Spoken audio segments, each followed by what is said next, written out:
And so once you've kind of identified the difference between anxiety and intuition, um, the next thing is like, how do I convert that, right? And converting anxiety into intuition involves shifting your mindset and approach to stressful situations, right? It's that simple. It's a mindset shift, right? And one of the ways that I was able to overcome anxiety is by reframing, right? And that's a term that you may be familiar with. But when you reframe, essentially you take a situation and you kind of what's the word I'm looking for? Secluded, right? So you want to take that situation and view it for what it's worth by itself, um, and ask yourself: Is anxiety truly warranted? Right? Like, do I need to be anxious about the situation, or if it's a response that I perceive to be a threat that really isn't? And you got to try to look at the situation objectively and realistically.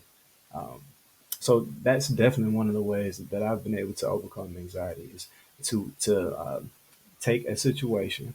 I'm going to seclude it away from everything else, and I'm going to reframe that the best way I know how by viewing it objectively and realistically and deciding whether anxiety or the feelings and symptoms I'm experiencing from anxiety are warranted for this situation, right?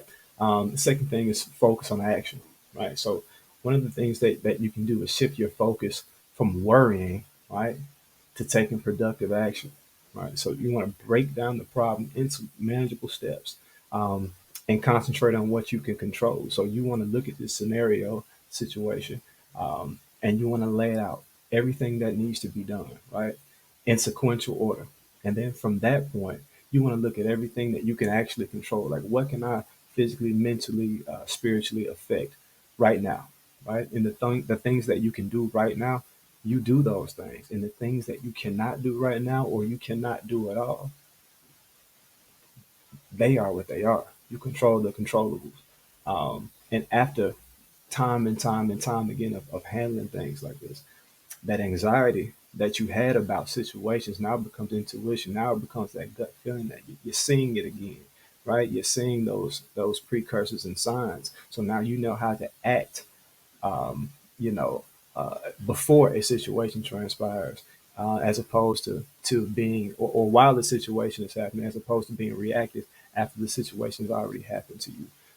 So focusing on action is a way to convert that anxiety into intuition, right?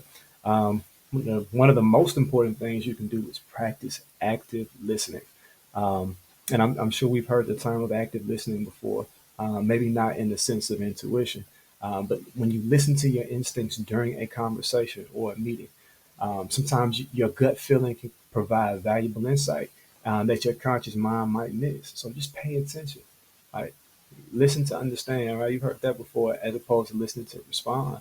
But listen and understand what's being said to you and use your intuition, use your objective as well as your realistic viewpoints to decipher what's going on. And there could be some key points or key information that you need to remember for later, right? What do they say? Like store for a rainy day, right? You may need to keep that information.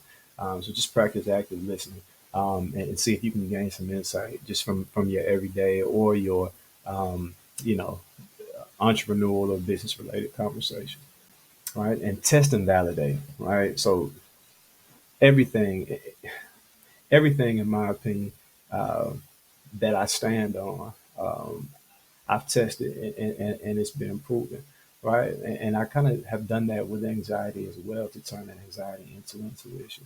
And what I mean by that is when you use your intuitive insights as a hypothesis and test them against data, and then you want to get feedback from that data. That can really help refine your intuition over time. And what I mean by that is you want to take things those gut feelings, right, or those the things that you feel strong about and you don't necessarily know why. Trust them, and see them through, and then see how they end up. And let's see if your intuition was right, right? And once you start to see that, you can trust yourself. You can trust not only your conscious, but more importantly, you can trust your subconscious. You can trust the part of you that that you aren't aware of, right? Like that's true trust. That's the level of trust that I feel that we should all aspire to have in ourselves, is to be able to trust ourselves without having to think about it. Um, these things can help get you there, right?